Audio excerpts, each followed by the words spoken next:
Hey there, welcome to episode 306 of the AM PM podcast. My guest this week is Matt Howitt. Matt heard about selling on Amazon 4 or 5 years ago from a buddy of his. It intrigued him. He ended up buying an Amazon business, then bought a few more, and now he's got 17 of them. In fact, he would be classified as one of the aggregators that's in the space.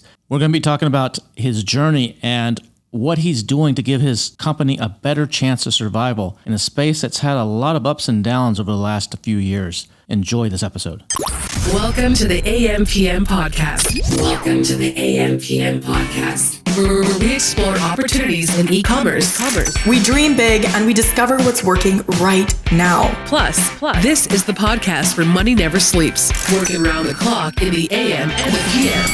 Are you ready for today's episode? I said, are you ready? Let's do this. Here's your host, Kevin King. Kevin King. Matt Howitt, how are you doing, man? So happy to have you on the AM PM podcast. Welcome, my friend. I'm doing well, Kevin. Thanks for inviting me on. This is a lot of fun. Now, this is like, we're doing this remotely, but we just live a few miles from each other. You're just down the street here in Austin from me, right? That's right. Yeah, I live in Westlake. You live downtown, and you're cool. I live out in the burbs. You live in the rich zip code. You live in the rich zip code. I look at the zip codes, in Austin. They come on the Austin Business Journal. Here's the zip codes with the highest household income, and I think that's the zip code you're in. I might be downtown, but you're in the rich area. That might be true, my friend. But yeah, no, I'm a longtime Austinite like you are, right? I know you did your world tour there for a number of years, but your base has been Austin for a long time. I moved here in 1997, but I think you've been around almost as long, right? Or longer, maybe? Yeah, I came to Austin after I graduated from Texas A&M in 1990. So I came to Austin in 1990. My dad was very disappointed with me. I came with a marketing degree, and I slept on my buddy's couch for a year. Actually, it was a house up over close to UT, and I slept on his couch for about a year, so right in front of the TV. So I had to wait for everybody else in the house to go to sleep. There's like 7 guys living in this house, and we sold T-shirts actually on the UT campus. And so I used to get a lot of flack from people at A&M, like, what are you doing? You graduate from A&M and you're going over there and selling T-shirts on the UT campus. And I feel this is the greatest marketing degree you could have possibly gotten. First you got a marketing degree at Texas A&M, which might in fact be borderline useless at this point. Then you spent a year marketing T-shirts to UT students. That's probably the most valuable marketing experience you could possibly have at that age. Well, what's it just UT students? That year UT did really well in football.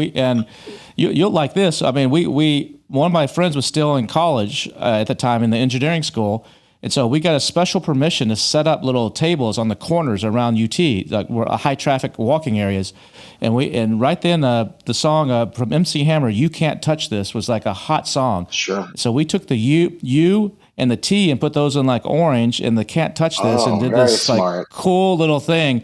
And set these tables up everywhere to actually sell. And we got permission because we were giving, quote unquote, a percentage back to the engineering department or, some fundraiser kind of thing, which I don't think we ever paid anything.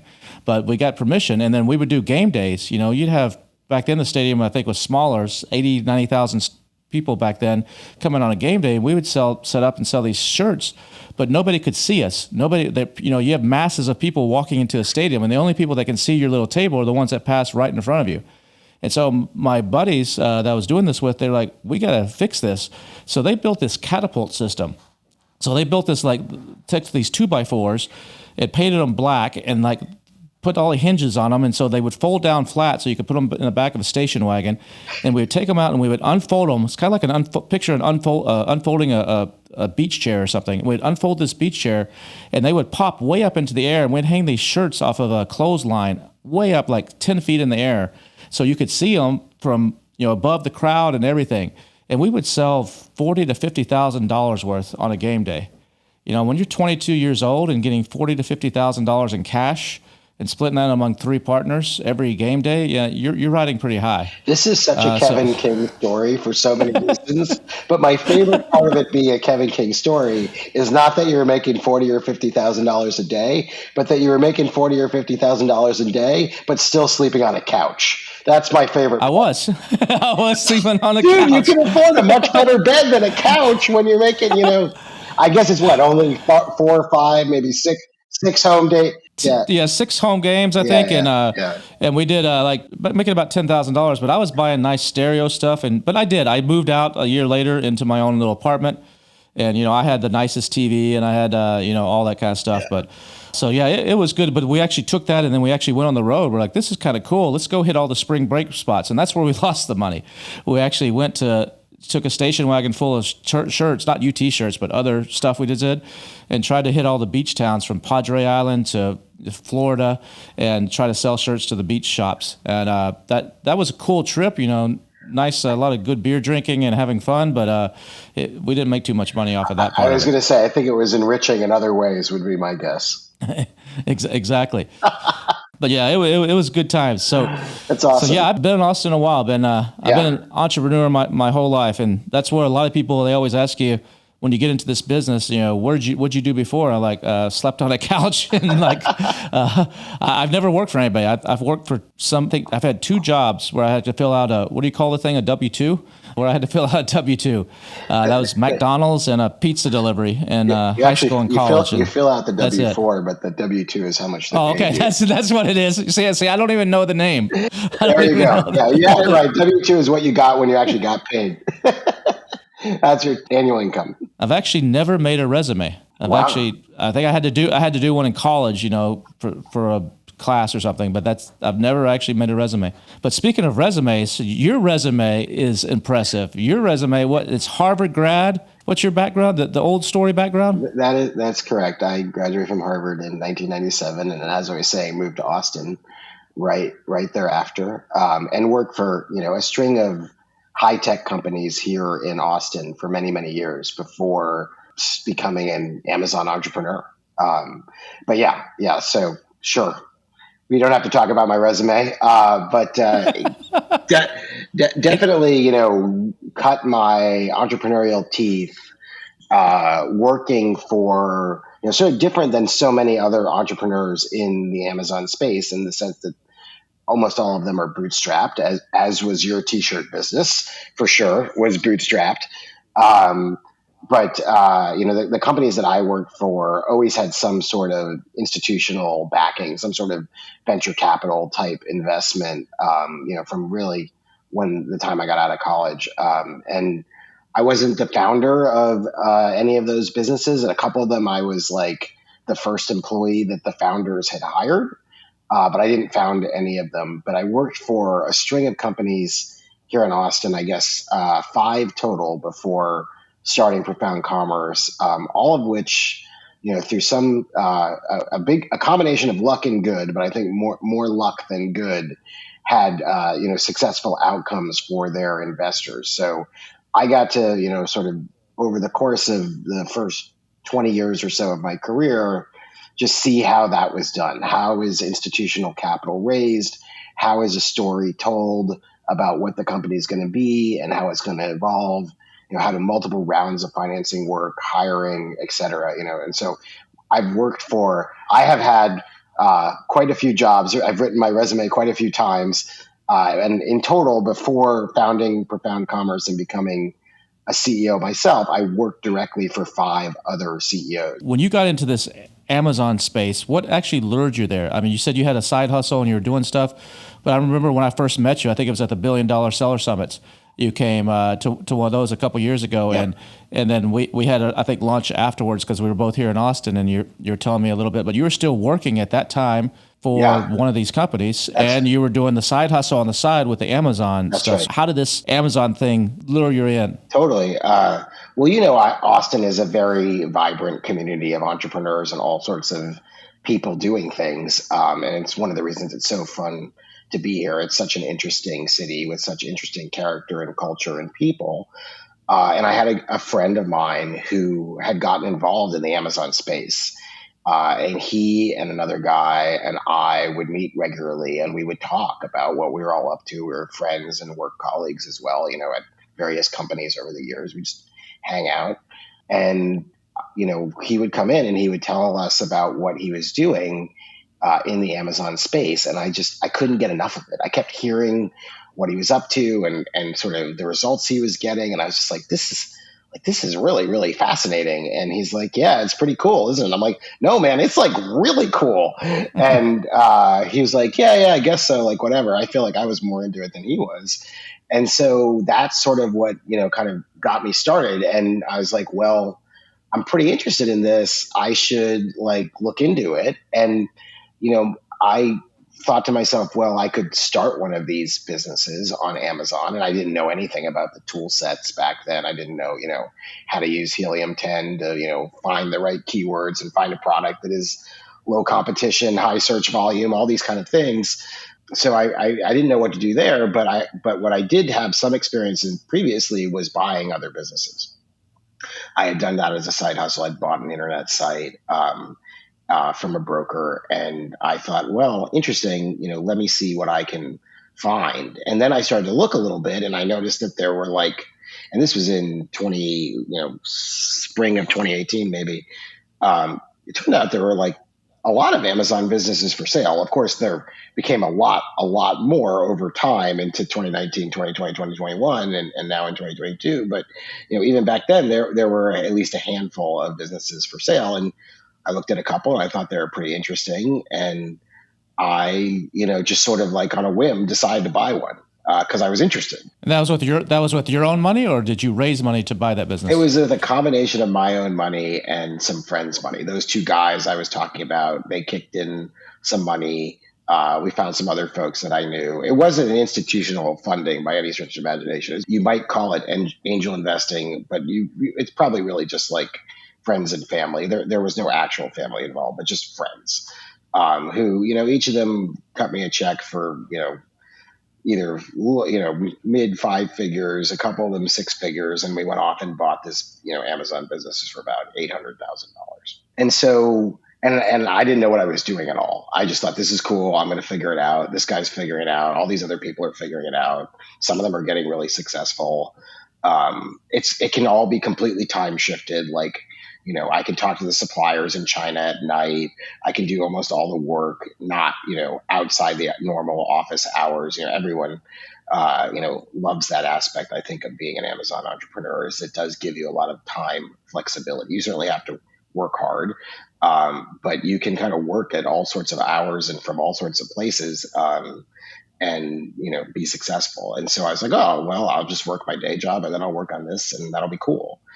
And that's what happened. And when I got into it, I didn't really think that it would ever become anything as big as it has now become for me. But I really got more and more hooked over time. I thought it was interesting when my friend was describing it to me. And then it just got more and more and more fascinating once I actually was in the business of operating and growing one of these businesses myself. And I think I bought the first Amazon business the first Amazon business I ever bought. I bought it in September of, 2018, I guess. And then, we went through the whole holiday peak season. The business was growing very rapidly. When I had bought it, it was growing at almost 100% year over year, just sort of organically. And honestly, it was easier back then, as we all know, on Amazon, less competition, lower cost per click, all sorts of things that made it easier, cheaper supply chain costs, you name it. So, took the business through December and into January, and I was just looking at the results, how much did I pay in September? How much, revenue had we accumulated over those 4 months? How much profit had we made? How much time had I spent working on it? And I remember just thinking in January of that year, so January of 2019, just this is so cool. I want to do more of this. I want to do a lot more. And, I'm excited about the one I own and I want to own more. And maybe this is a thing I could do, as a real job. I could build a company around this. And at the time, so I was at that point, I was an aggregator with one business. Uh-huh.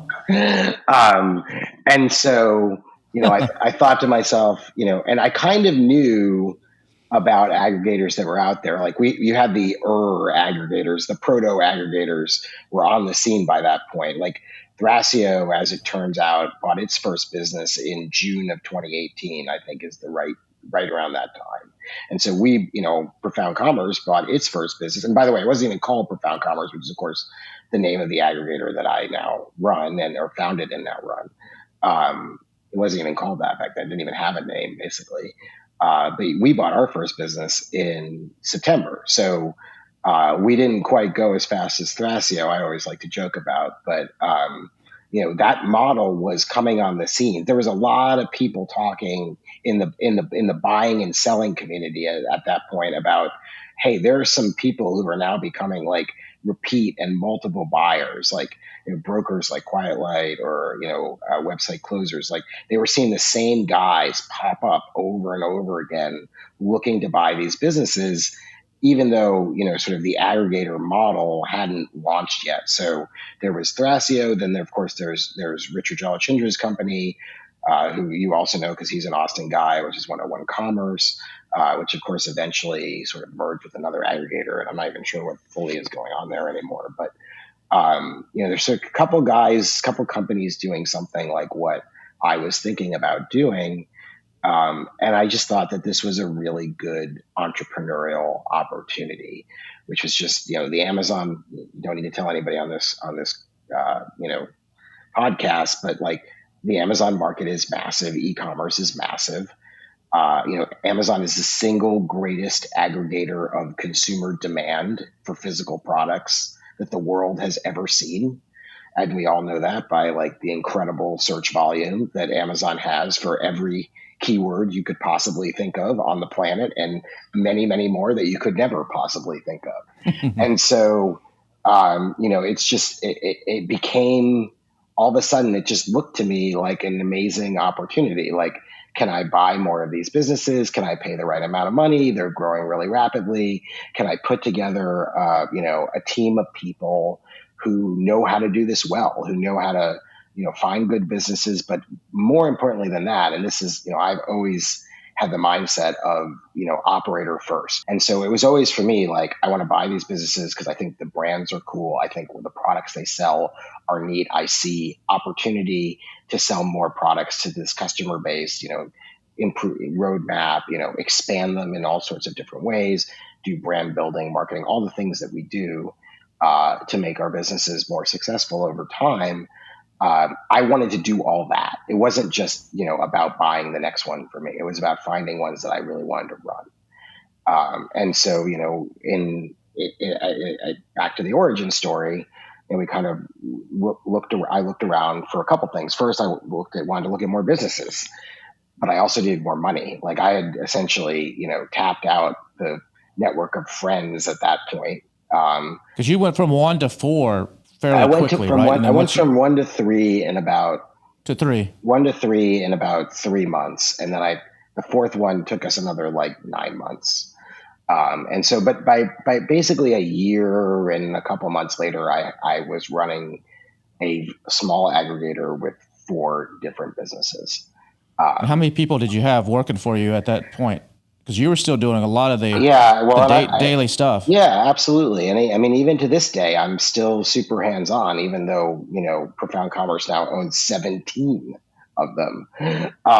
But, back then we had, putting the team together, I eventually convinced a really good friend of mine who became co-founder of Profound, Nirav Bhagat, to come on board. So it was Nirav and me, and then we had like 1 or 2 U.S. employees.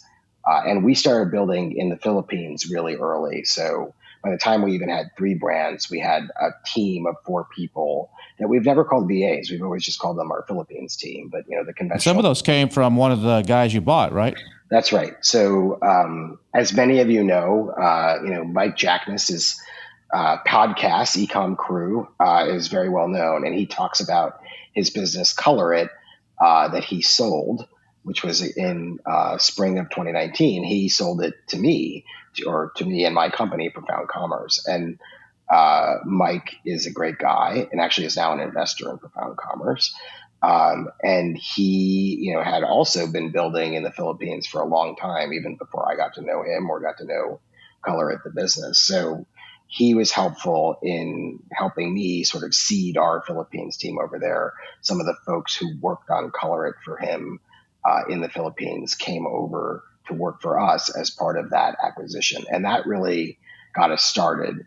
But we've scaled significantly since then. That was like 4 people, and now we're at 45 in the Philippines. So, it's definitely was extremely helpful for Mike to sort of bootstrap us over there. And we have always had sort of like that's just an extension of our company kind of mentality with it. And so now, we do an incredible number of things in the Philippines, and we're hyper efficient from the U.S. perspective. I think that's one of the things about Profound that's different than some of the other aggregators who just seem to hire so many. But we still only have 25 U.S. employees, and we're managing 17 brands with those 25 people and another 40. Is that working in an office, or are they all remote?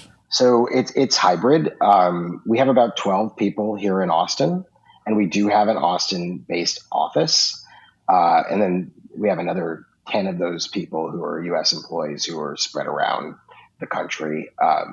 We sort of have, look, we did it, the pandemic obviously completely changed the game in terms of how office versus remote work really was done and how it was accepted. And I think, from my perspective as, CEO and founder of a company, we need to get the best talent that we can to make the company successful.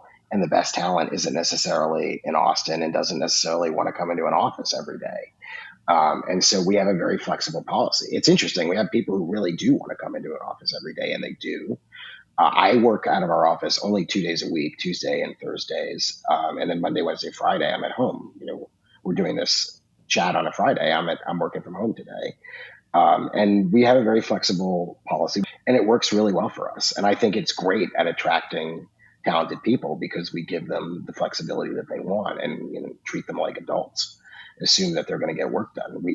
And by the way, like have a great culture, have, meaningful work to do that makes people want to work. And it also makes them want to work hard and, work smart. And so that's sort of like my mantra that I don't need to be making sure that they're, in their seat at 9 a.m. at my office in South Austin. I don't care. I just want them to be kicking ass and, making the company more successful. And however that works best for them is what's going to work best for us overall as a company. So how hard is it to actually find these people, though? I mean, a lot of aggregators have had trouble finding quality people that know this stuff. I mean, you might be able to get someone that graduated even from Harvard with a degree in business or marketing or whatever, and they come into this space and they're like totally lost. So how do you find those people? It's a different animal. I sometimes relate Amazon to almost being like a trading desk. Like you've got to be, on your listings, on your competitors' listings. You've got to, deal with negative reviews and hijacks and all sorts of crazy stuff, right? In a way that is, I think, very different than conventional businesses. The Amazon marketplace is a whole animal unto itself. And it's different than selling, onto your website and D2C business. It's different than selling at retail. It's just very, very different animal. And so, when we first started, Kevin, like nobody knew, it very much reminds me actually of a different phase of my career, when I had just graduated from college and the internet was substantially disrupting the world. It's sort of the first version of it was beginning to disrupt everything. And one of the things that it was disrupting was also like employment, in the sense of you had all these internet companies that were trying to hire people who knew how to do stuff, on the internet, how to build things. And, there's a huge industry of that now, obviously. But back then, nobody knew anything about how to build anything on the internet. And I think and we were all like fumbling around trying to figure it out. And I felt like Amazon, when we were first getting started, in 2018 and 2019 is the same way. Like you couldn't hire anyone who knew anything. Like, the people who knew stuff were working for themselves, and maybe they were working at agencies. But it wasn't like, Amazon, Seller Central experience was a resume item, if you will, that people, put on their resume. If anything, they were like me doing side hustles where their day job was at the top of their resume, and, their Amazon, business was not mentioned at all. You couldn't find those people.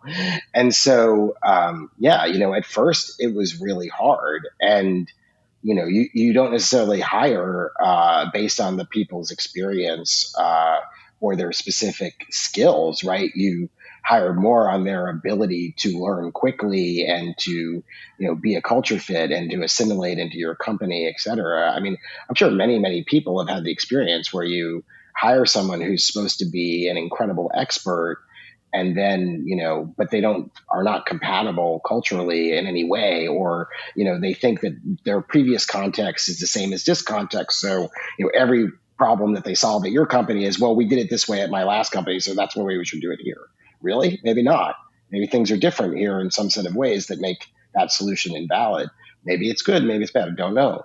But it's so, you sort of get into this mode of like, experienced people might not always help you. And then the flip side of that is like, sometimes you hire someone who's inexperienced, who's, super motivated, a great learner. And you're like, I can't believe how impactful this person is. I can't believe how quickly they're picking all this stuff up. I can't believe, the value they're creating for me and my business. And so, the people that we hired, at the beginning, they were just smart, motivated, eager to learn, and, they cared. And I think that, goes a really long way. And it's a developing space. And what that means is the companies are developing. They're all immature in their process and in their leadership, et cetera. The people who are working there are immature, not in, like in a personal sense, but they're not experienced. They haven't been doing this for 20 years because this hasn't been something that you can do for 20 years. So, I think, when all these companies launched, when we launched, there was no one to hire. And the difference in terms of whether you did a good job or not was not whether like you found people with the appropriate skills, but if previous experiences, et cetera, but more if you found the right people who were, able to learn, fit the culture that you were trying to build, et cetera. And so I think, if you have a lot of experience doing that, building companies from, small to bigger, like I did, in my previous roles working for these different startup like companies for about 20 years, you're at a real advantage. Like you've been hiring forever. And, I was hiring in the early days of the internet when no one knew about the internet. And then I was hiring in the early days of being an Amazon aggregator when nobody knew anything about Amazon. And so it was fine.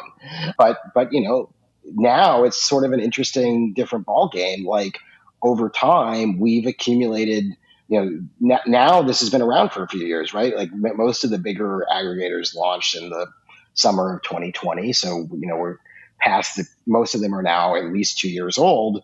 And what that means is that you have people who've worked there for 2 years who now have 2 years of experience. It's definitely an evolution in terms of what skills are available and how you think about, constructing a team that can go about and, accomplish the objective and be successful. But yeah, it was hard in the early days, but I felt like I had some experience, not specifically hiring for Amazon, but experience hiring in this sort of context where no one knows anything and it's an emerging market. So you went from these 3-4 companies and then you decided, hey, we're going to really blow this thing up.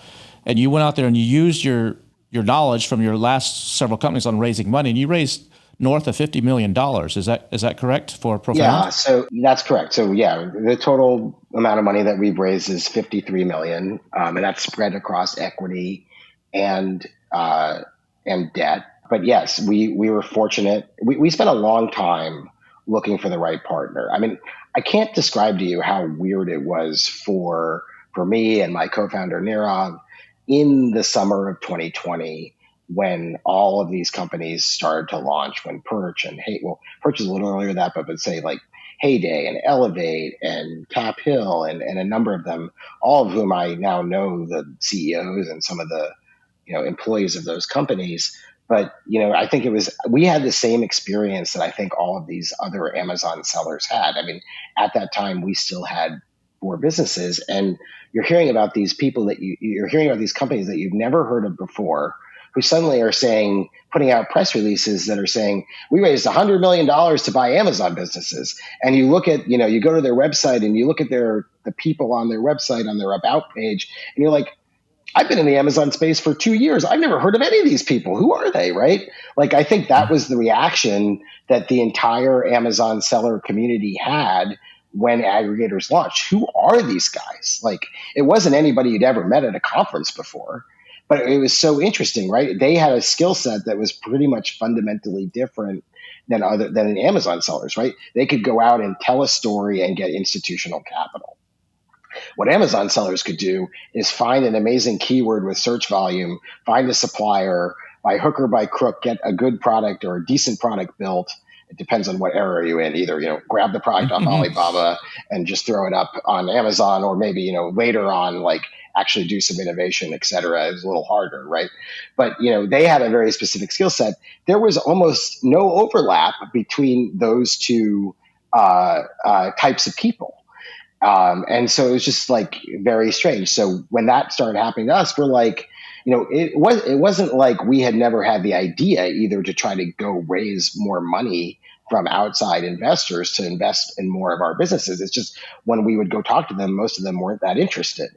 But then all of a sudden, all these guys who, and we see ourselves as operators, not finance guys, but then all these finance guys are out there raising literally hundreds of millions, and then eventually billions of dollars to, prosecute this thing that we've already been doing for 2 years. And so when that started to happen, we were like, well, like, damn, like, we should get our own, like, how do we get that check? Like, and we think we know what we're doing, right? We've been doing this for 2 years at least already. We bought 4 businesses. They've been successful. We've put together a team. It's not a big team, et cetera, but it's a team that knows what it's doing.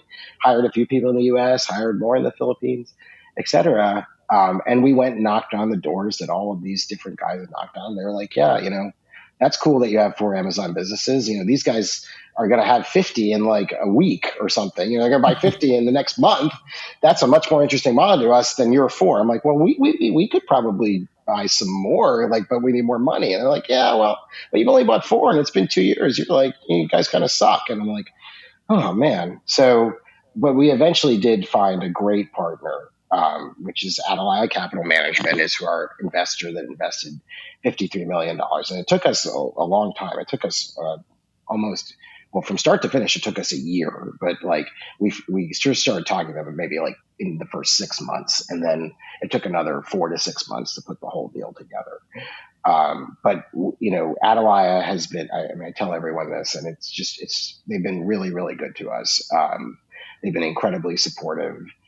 From the moment we met them, I think there was some really, good alignment in terms of how we view the world and how they view the world. And so we spent some time. It took a long time to hammer out the deal, as I was saying, but by the fall of 2021 is when they gave us. We finished all of the documentation and the legal work around actually raising that financing. So we started thinking about that in the summer of 2020. When all the other aggregators started launching, but then it took us another year to actually find the right partner who we wanted to work with and who wanted to work with us. And finding that mutual fit was difficult. It was a great move for us, and it's been a great relationship. So, yeah, and that. Do you think you have an advantage because you were more of an operator versus a finance guy? Well, all these others were more finance guys and just seizing the gold rush versus you were a true operator before you really expanded out? I hope that is the case, Kevin. And I can tell you that now, as we think about, raising more money for the company and continuing to try to expand, that is a big piece of what we talk about when we talk to investors. And we have some great proof points, in terms of like the growth that we've been able to achieve with our businesses, sort of the discipline we've had financially in terms of how we've scaled our own, corporate expenses, the number of people we have, how we've, sort of used the Philippines in a very leveraged way where, for every, one US or Western country employee, we have 2 Philippines people, that, it's not like they directly support each one of those people, but, we have a very different ratio than most folks have in terms of like US to low cost geography headcount. So yeah, we talk about those things, and I think it does give us a real advantage. I think the other thing about us that is an advantage is those guys scaled way too fast. It's not necessarily clear that more is better in this space. Like, are you better off with 250 Amazon accounts than you are with 100 or 50? Like, sure, you might have more revenue, but does that mean you're going to be more successful as a business? And I think that is, at first, this space was all about just buy as many of these things as I possibly can, as quickly as I can, continue to escalate the amount of money that I'm raising, and put out more and more press releases about how much money I have and how many businesses I own.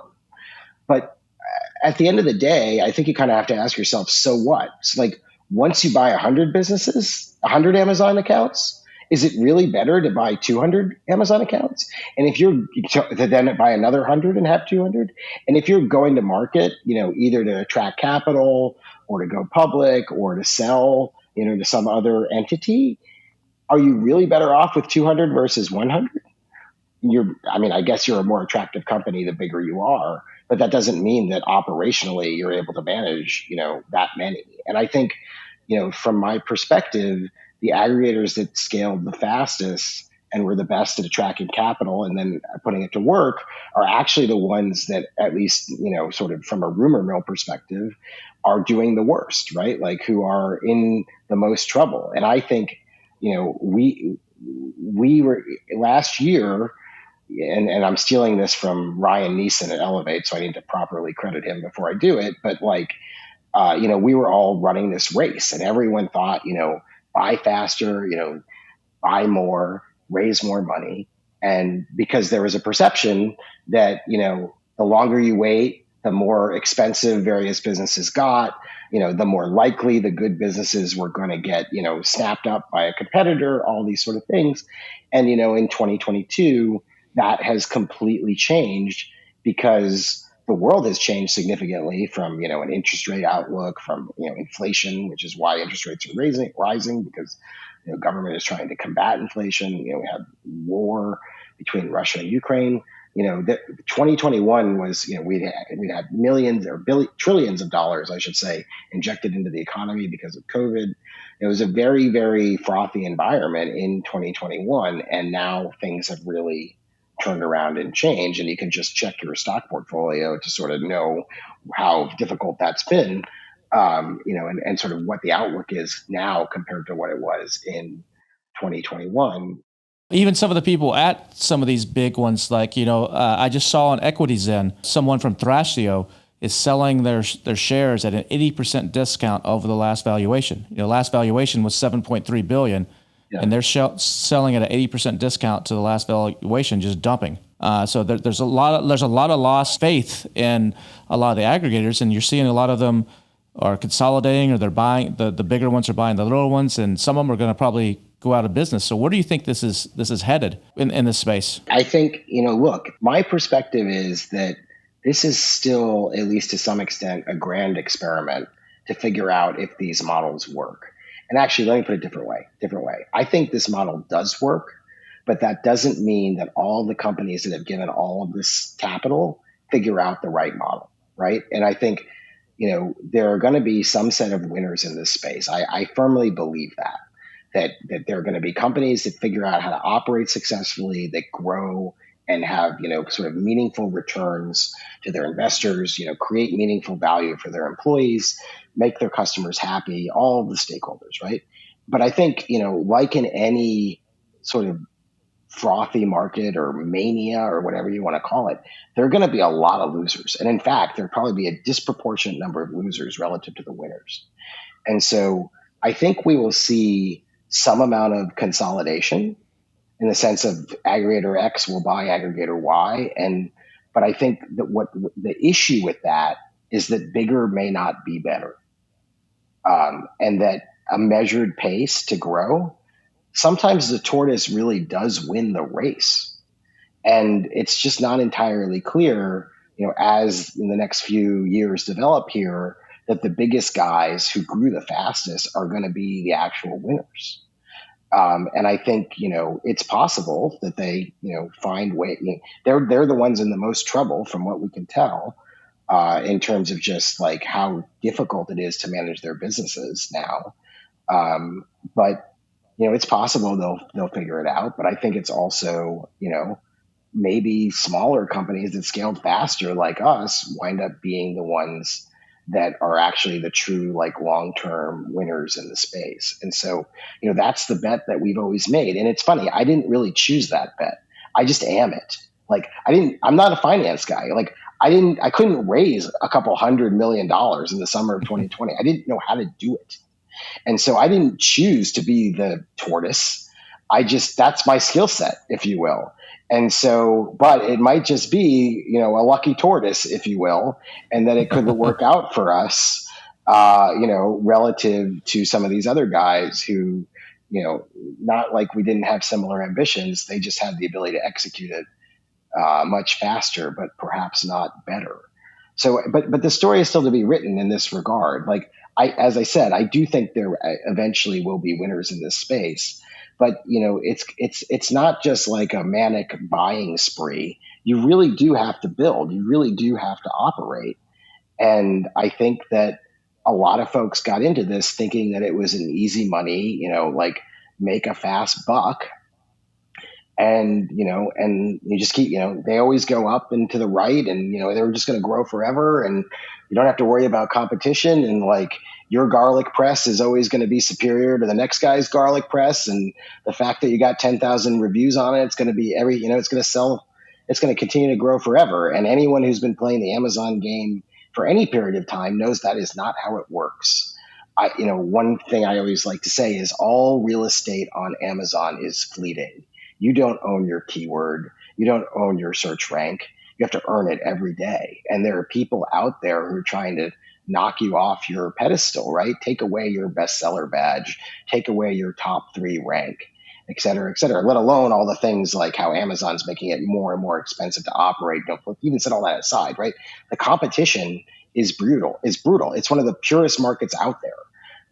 And the idea that, you can buy some business, it doesn't even matter what you pay for it, and that it's just going to, have those returns or better forever with, sort of minimal investment. So you can just kind of ignore it and move on to buying the next one.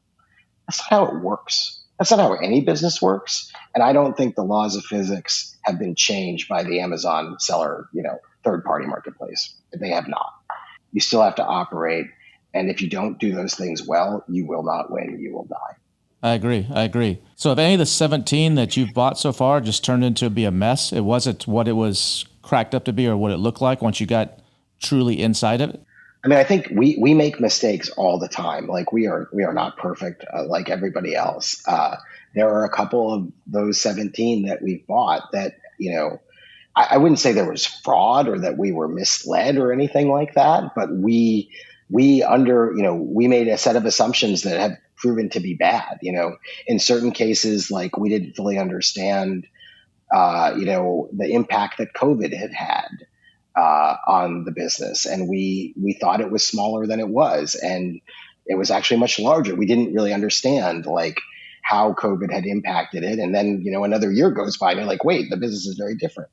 There are a couple businesses like that. There are a couple where we have one business right now that's linked to housing.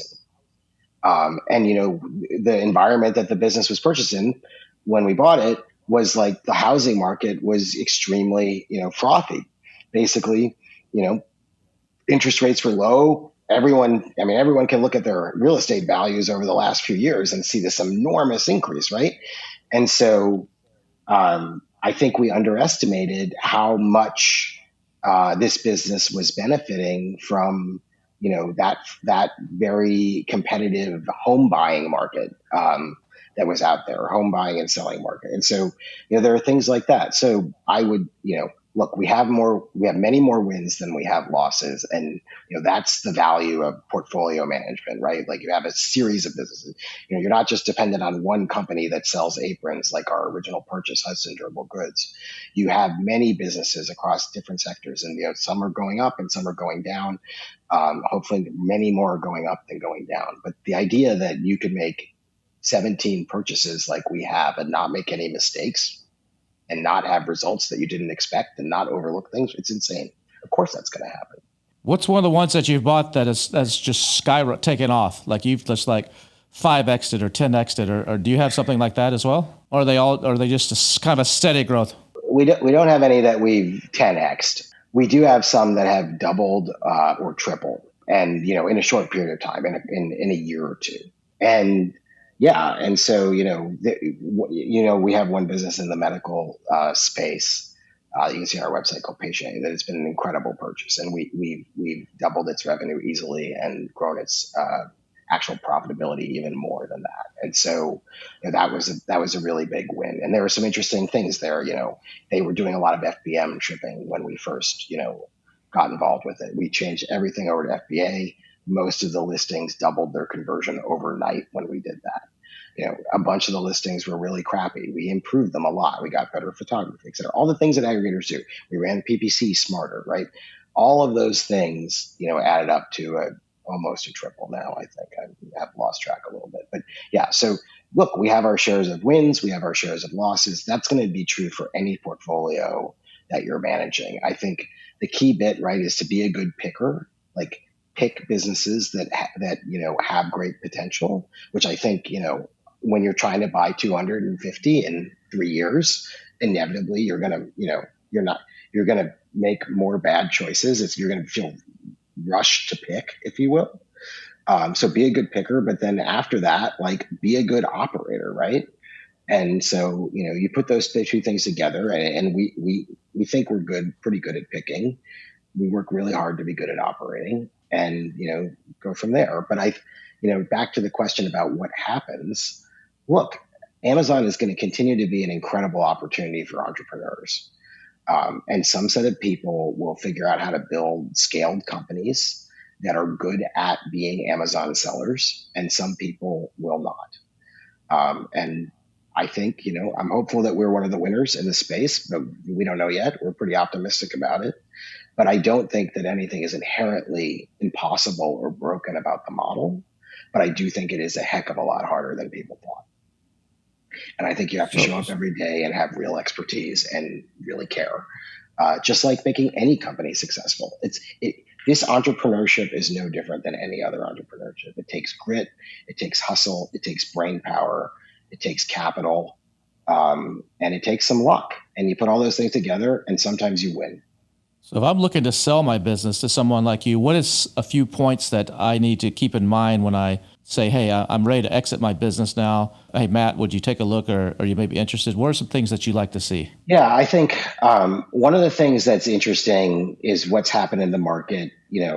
As you get bigger, whether you're Profound Commerce, whether you're Thrasio, whether you're anybody else, the bigger you get, naturally, the more you want to look at bigger deals, because you have accumulated, a bunch of revenue. Say you've got $100 million in revenue. A $1 million deal just isn't that interesting anymore in terms of moving the business forward, right? All of a sudden you're thinking I need to buy at least $10 million more in revenue. That would add 10%. But if I buy, $1 million business, that's only moving, 1% increase. And I think that that's something that entrepreneurs need to better understand, not better, but understand is that, as aggregators get bigger, they're going to increasingly want to do bigger deals. And so, if your business is a few million in revenue, a couple $100,000 in profit, there isn't the same market for that there was at the beginning. And now, if you've got a $10 million business that's throwing off, $2 million a year in profit and is still growing rapidly, that is a very, very interesting business to people like me and many others in the space. And so I think that's one thing to keep in mind. I think another thing to keep in mind is that, I was talking about how last year it was like a race and everyone was trying to move as fast as possible. People were saying 30 or 45-day closes, and we can get your money in 5 minutes and we'll give you a Tesla too in the process, right? I think those days are over. And it doesn't mean that your very good business can't command an attractive valuation. But what it does mean, I think, is that the process is going to go slower and it's probably going to take longer. There's going to be greater scrutiny on the front end than there was previously. a year ago. And so I think, that process is very difficult for an entrepreneur, right? Like selling your business is time consuming. It's expensive. It's obviously emotionally difficult. And the process is now, it's more of a buyer's market now than it was a seller's market a year ago. And buyers can be more selective. They can take their time. They can stretch the process out even more.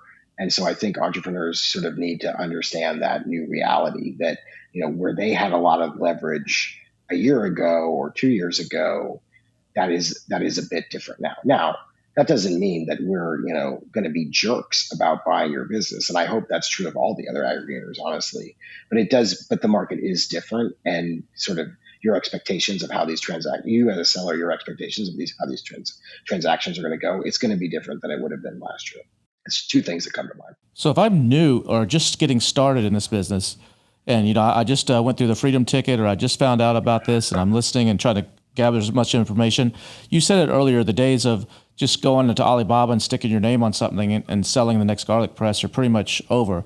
What do I have to do to make myself, if my goal is to exit in a couple years from now, what do I have to do to make myself attractive? Do I have to be truly innovative and come up with some brand new design, a brand new thing? Is it about my marketing? Is it about being off of Amazon and having diversification? Just building a true brand? What do I have to, having an audience, or what do I have to do? Yeah, I think it all works together, honestly. But if I had to pick any of those from the list, I would say brand and audience. What you've ended on, I think, is actually the most important piece. And it kind of gets back to something I was talking about before, how every piece of real estate on Amazon, from my perspective, is fleeting. You never own your keywords. Doesn't matter how many reviews you have. You can always be displaced.